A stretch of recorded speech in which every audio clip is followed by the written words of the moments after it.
Magandang araw mga bata! Narito na naman tayo upang talakayin ang ating paksa sa araw na ito. Ang ating paksa sa araw na ito ay tungkol sa mga modelo ng pambansang ekonomiya. Ano-ano nga ba modelo ng pambansang ekonomiya at tungkol saan ba ito? Dumako tayo sa unang modelo.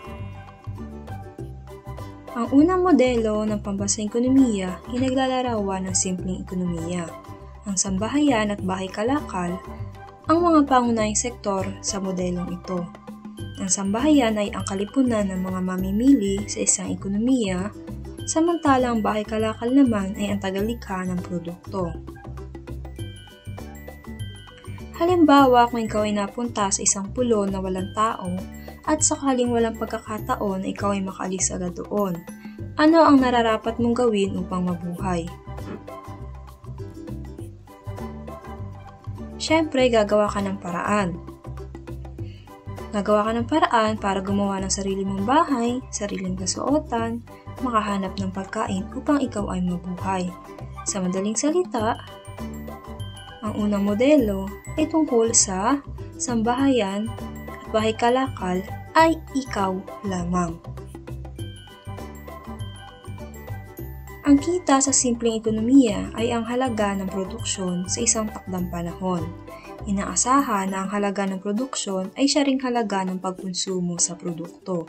Upang lumago ang ekonomiya, kinakailangan maitaas ang kaukulang aktor ang kanyang produksyon at pagkonsumo. Tumakot tayo sa ikalawang modelo. Okay, dito meron tayong diagram. Makikita natin sa diagram na ito na may dalawang pangunahing aktor, ang bahay kalakal at ang sambahayan.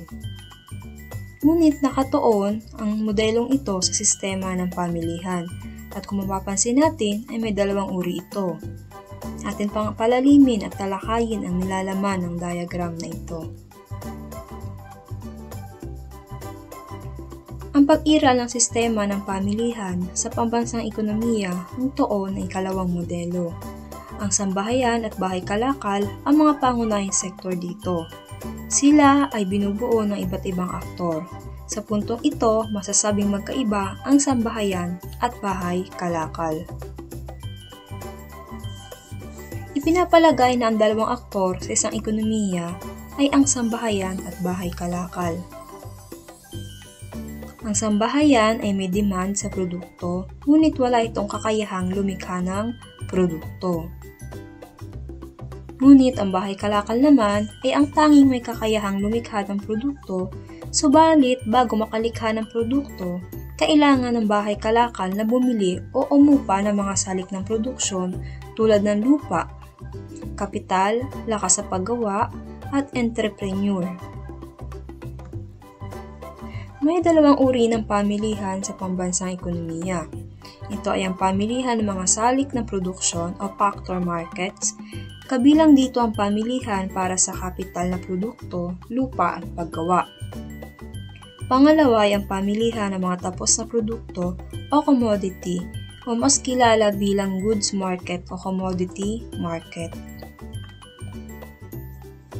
May apat na pinagkukunan ng kita ang sambahayan. Ito ay ang renta, pasahod, interes, at kita ng entrepreneur.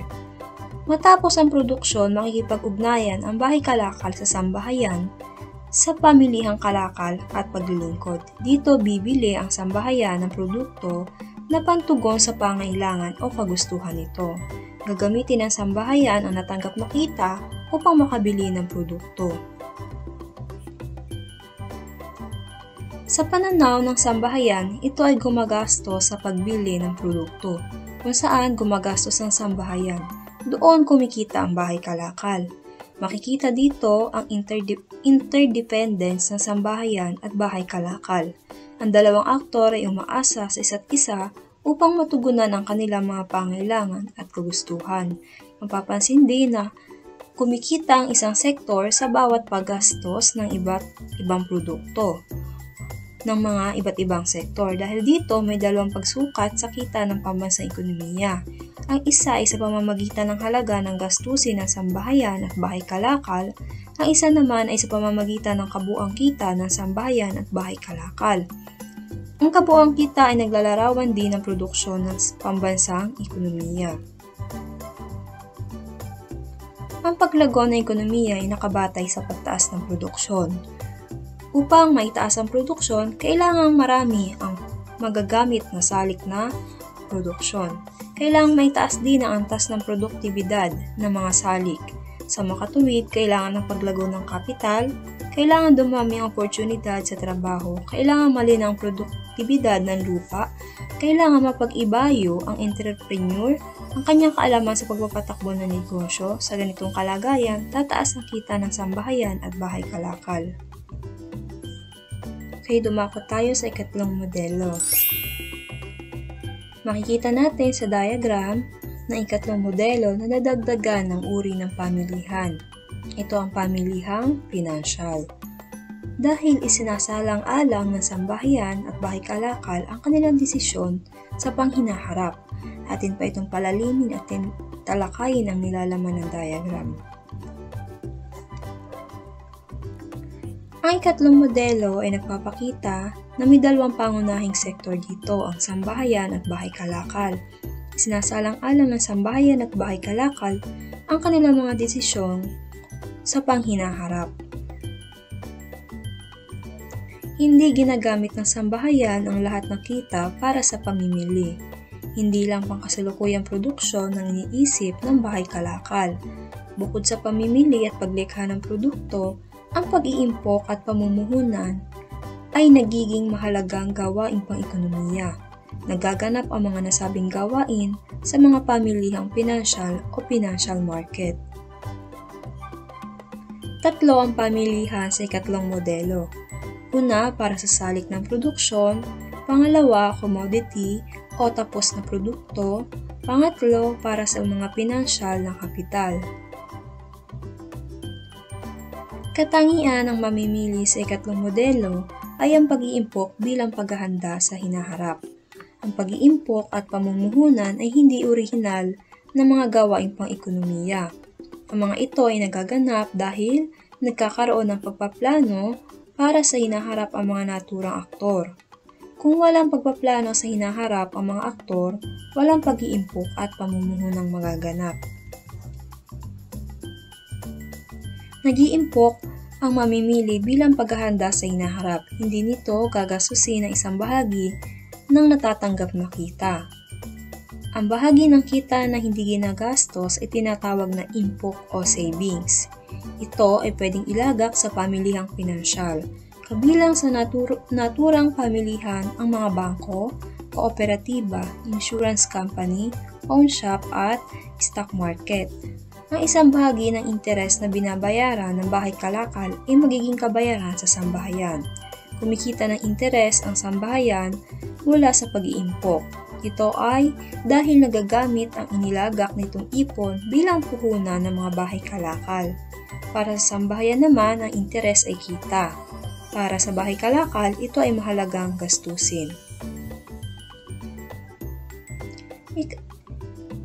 Ang kita ng pambansang ekonomiya ay may tatakda ng kabuuang gastusin ng sambahayan at bahay kalakal. Kasama na rito ang gastusin sa pamumuhunan ng bahay kalakal. Ang isa naman ay sa pamamagitan ng kabuuang kita ng sambahayan at bahay kalakal. Kabilang dito ang kita ng sambahayan sa pag-iimpok. Ang paglago ng pambansang ekonomiya ay nakabatay sa pagtaas ng produksyon, kaya't mahalagang punto rito sa ikatlong modelo ang mga nabanggit, ngunit may karagdagang dala ang pagsulpot ng mga gawain na pag-iimpok at pamumuhunan. Ang paglago ng ekonomiya ay nakabatay rin sa paglaki ng pamumuhunan. Upang maging matatag ang ekonomiya, kailangan may sapat na ipon ng sambahayan. Kailangan din na may sapat na dami ng bahay kalakal na handang mamuhunan. At inaasahan na sa pamumuhunan ng bahay kalakal, tataas ang produksyon ng mga kapital na produkto. Inaasahan din na darami ang lakas ng trabaho para sa paggawa. Sa ganitong modelo ng ekonomiya, mahalagang balanse ang pag-iimpok at pamumuhunan. Okay, dumako tayo sa ika-4 na modelo. Sa diagram naman ng ika-4 na modelo ay nadagdagan na ng pamahalaan na kung saan ang pamahalaan ay lumalawak sa sistema ng pamimilihan upang makakolekta ng buwis at makapagkaloob ng produkto at serbisyong pampubliko. Atin pampalalimin at talakayin ang nilalaman nito. Ito ang modelo ng ekonomiya na kung saan ang pamahalaan ay lumalahok sa sistema ng pamilihan. Maaring maliit at mabagal ang gampanin ng pamahalaan dito, maaari namang malaki rin at aktibo ang pamahalaan dito. Kung ang unang gampanin ng pagbabatayan, ang pamahalaan ay kabilang sa politikal na sektor. Labas ang pamahalaan sa usapin ng pamilihan. Ngunit, kung sa ika-4 na modelo ang pagbabatayan, papasok ang pamahalaan bilang ikatlong sektor. Ang naunang dalawang sektor ay ang sambahayan at bahay kalakal. Bukod sa pag-iimpok at pamumuhunan, ang pagbabayad ng buwis ay nagiging karagdagang gawain sa ekonomiya. Ang pagbabayad ng buwis ay hindi takdang gawain ng sambahayan at bahay kalakal sa isang pamilihan. Sumisingil ng buwis ang pamahalaan upang kumita. Ang kita mula sa buwis ay tinatawag na public revenue. Ito ay ginagamit ng pamahalaan upang makalikha ng pampublikong paglilingkod na maaaring mauuri sa pangailangan ng sambahayan at bahay kalakal. May tatakda rin ang pambansang kita sa pamamagitan ng kabuuang kita ng sambahayan, bahay kalakal at pamahalaan. Ang paglago ng ekonomiya ay may tatlong pinagbabatayan: ang pagtaas ng produksyon, ang produktibidad ng pamumuhunan, at ang produktibidad ng mga gawaing pampamahalaan. Upang maging matatag ang ekonomiya, mahalagang makalikha ng positibong motibasyon ang mga gawain ng pamahalaan. Mahalagang maihatid ang mga pampublikong paglilingkod na ipinangakong isa sa katuparan sa pagsingil ng buwis. Hangad ng bawat sektor na makita ang kinahinatnan ng kanilang pagbabayad ng buwis. Sa pagsingil ng buwis, mahalagang hindi mabawasan ang produktibidad ng bawat sektor. Hindi maiwasan na magtaas sa pagsingil ng buwis, ngunit mahalaga na hindi makaramdam ng paghihirap ang mga sektor sa pagtataguyod ng pangailangan at kagustuhan. Sa aspeto ng gastusin ng pamahalaan, mahalagang mapag-ibayo ang kaalaman at kakayahan ng sambahayan at bahay kalakal. Ang mga pampublikong paglilingkod ay dapat maging produktibo. Hindi dapat maging palaasa ang mga tao sa tulong na ibibigay ng pamahalaan. Hindi rin dapat nakikipagkompetensya ang pamahalaan sa pamumuhunan ng pribadong bahay kalakal. Sa oras na maganap ito, marami ang magtatanggal ng puhunan sa bansa. Marami ang mawawalan ng trabaho at kita. Ang buong ekonomiya ay aasa na lamang sa gawain ng pamahalaan. Ika-5 modelo at ang huling modelo ng pambansang ekonomiya. Ano ang napansin ninyo sa ika-5 modelo? Ano ba ang nadagdag dito? Tama, nadagdagan ito ng panlabas na sektor, na kung saan dito nagaganap ang pagbibenta ng iba't ibang produkto at pagbili ng iba't ibang produkto sa ibang bansa. Atin pantalakayin at palalimin ang mga kaalaman tungkol dito. Sa naunang 4 na modelo, ang pambansang ekonomiya ay sarado. Ang saradong ekonomiya ay hindi nakikipag-ugnayan sa mga dayuhang ekonomiya. Ang tuon lamang ng mga naunang talakayan ay ang panloob na takbo ng ekonomiya. Ang perspektibo sa saradong pambansang ekonomiya ay domestic. Iba pang usapin kapag ang pambansang ekonomiya ay bukas. May kalakalang panlabas, ang bukas na ekonomiya. Ang kalakalang panlabas ay ang pakikipagpalitan ng produkto at salik ng pambansang ekonomiya sa mga dayuhang ekonomiya. May mga sambahayan at bahay kalakal ang dayuhang ekonomiya. Pareho rin sila na may pinagkukunang yaman.